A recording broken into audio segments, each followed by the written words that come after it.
Assalamualaikum dear students. After a long time I am making a content. দীর্ঘদিনের কাজের ব্যস্ততার কারণে আমি কন্টেন্ট তৈরি করতে পারতেছিলাম না। যাই হোক আজকে আপনাদের উদ্দেশ্যে একটা কন্টেন্ট তৈরি করতেছি। আজকে আমি যে বিষয়টা আলোচনা করব সেটি হচ্ছে অ্যাজ ইফ নিয়ে।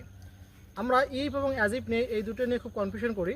মনে রাখবেন যদি আমরা অ্যাজ ইফ সাধারণত বাক্যের মাঝে থাকে এবং ইফ থাকে বাক্যের শুরুতে, তো অ্যাজ ইফ যুক্ত বাক্যের যদি প্রথম অংশ প্রেজেন্ট ইন্ডিপেন্ডেন্স হয় তাহলে পরের অংশ কী হয়ে যাবে? Past independent. যেমন ধরুন হি টক্স, সে কথা বলে, as if he were a mad, সে একজন পাগল। এখানে ওয়ারটি হচ্ছে পাস্ট ইন্ডিপেন্ডেন্স।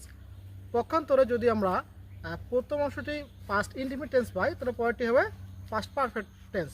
যেমন ধরুন হি টকড, সে কথা বলেছিল, as if he had been a mad, সে একজন পাগল।